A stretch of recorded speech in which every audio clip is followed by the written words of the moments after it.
Hello friends, মই আয়ুষ আপোনালোকে চাই আছে আয়ুষ টেক মহিলাসকলক অসম চৰকাৰৰ ফালৰ পৰা বিনামূলীয়াকৈ চিলাই মেচিন প্ৰদান কৰিব তাৰ কাৰণে কেনেকৈ এপ্লাই কৰিব কি ডকুমেন্টছ লাগিব ক'ত জমা দিব তাৰ বিষয়ে সম্পূৰ্ণকৈ এই ভিডিঅ'টোত কম এইখিনিতে আপোনালোকৰ কাৰণে এটা ৰিকুৱেষ্ট আপোনালোকে যদি ভিডিঅ'টো লাইক কৰে লাইক এটা কৰি দিব আৰু যদি চেনেলটো প্ৰথমবাৰৰ বাবে চাই আছে তেনেহলে চেনেলটো সাবস্ক্ৰাইব কৰি বেল আইকনটো প্ৰেছ কৰি দিব আহক ভিডিঅ'টো আৰম্ভ কৰোঁ এইখন হৈছে এপ্লিকেশ্যন ফৰ্ম এই এপ্লিকেশ্যন ফৰ্মখনৰ লিংক মই ডেছক্ৰিপশ্যনত দি দিম তাত আপোনালোকে ক্লিক কৰি ডাউনলোড কৰি প্ৰিন্ট কৰি ল'ব পাৰিব এই ফৰ্মখন আপোনালোকে কেনেকৈ ফিলআপ কৰিব মই আপোনালোকক কৈ দিছো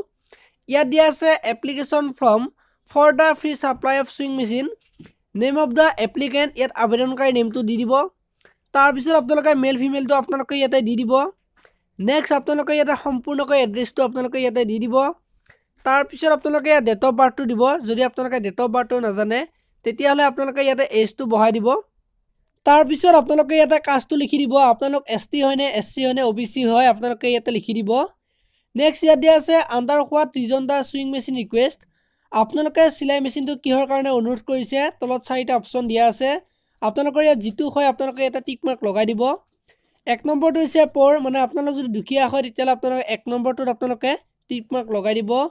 ডেষ্টিটিউট উইডো যদি আপোনালোক যদি বিধৱা মহিলা হয় তেতিয়ালে আপোনালোকে দুই নম্বৰ অপচনটোত আপোনালোকে টিক মাৰ্ক লগাই দিব যদি আপোনালোকে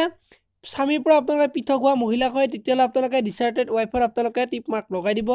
যদি আপোনালোক যদি বিকলাংগ হয় তেতিয়ালে আপোনালোকে 4 নম্বৰটোত আপোনালোকে টিক মাৰ্ক লগাই দিব হ্যান্ডিক্যাপত তাৰ পিছত আপোনালোকৰ এনুৱেল ইনকামটো কিমান আপোনালোকে ইয়াতে লিখি দিব is sewing machine was receive previously আপোনালোকে আগতে সিলাই মেচিন লাভ কৰিছিল নেকি যদি আপোনালোকে আগতে সিলাই মেচিন পাইছিল তেতিয়ালে আপোনালোকে ইয়েস দিব যদি আপোনা আপোনালোকে ইয়াতে নো দিব তাৰ পিছত ইয়াত দিয়া আছে from home the stitching was train আপোনালোকে আগতে সিলাই কাম শিকিছিল নেকি যদি আপোনালোকে শিকিছিল ক'ত শিকিছিল তাৰ আপোনালোকে নেমটো আপোনালোকে ইয়াত দি দিব তাৰ পিছত ইয়াত দিয়া আছে passport size photo enclose or not আপোনালোকে ইয়াতে ইয়েস দিব তাৰ পিছত ইয়াত দিয়া আছে সিগনেচাৰ অফ দা এপ্লিকেন্ট আপোনালোকে ইয়াত এটা সিগনেচাৰ কৰিব লাগিব এপ্লিকেশ্যন ফৰ্মখন ফিলআপ কৰাৰ পিছত আপোনালোকে লগত কি ডকুমেন্টছ দিব লাগিব ইয়াত দিয়া আছে আপোনালোকে ভালদৰে চাই ল'ব সাৰ্টিফিকেট টু বি এনক্লোজ এক নম্বৰ পইণ্ট হৈছে ইনকাম সাৰ্টিফিকেট বিলো আৰএস 12000 আপোনালোকে ইনকাম সাৰ্টিফিকেট এখন দিব লাগিব আৰু আপোনালোকৰ ইনকাম 12000 টকাৰ ভিতৰত হ'ব লাগিব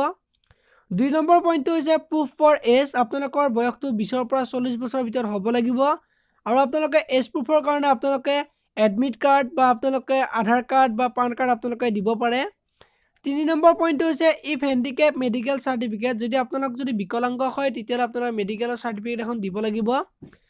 4 পইণ্ট হৈছে if destitute widow certificate should be enclose যদি আপোনালোক যদি বিধৱা মহিলা হয় তেতিয়ালে আপোনালোকে এখন সাৰ্টিফিকেট দিব লাগিব 5 নম্বৰ পইণ্ট হৈছে কমিউনিটি সাৰ্টিফিকেট আপোনালোক যদি এসটি এসসি ওবিসি হয় তেতিয়ালে আপোনালোকে তাৰ এখন সাৰ্টিফিকেট দিব লাগিব 6 নম্বৰ পইণ্ট হৈছে if deserted wife certificate should be enclose যদি আপোনালোক যদি স্বামীৰ পৰা পৃথক হোৱা মহিলা হয় তেতিয়ালে আপোনালোকে এখন সাৰ্টিফিকেট দিব লাগিব 7 নম্বৰ পইণ্ট হৈছে প্ৰুফ ফৰ নোইং টেইলৰিং আপোনালোকে যদি আগতে সিলাই কাম শিকিছিল আপোনালোকে ক'ত শিকিছিল তাৰ আপোনালোকে এখন সাৰ্টিফিকেট দিব লাগিব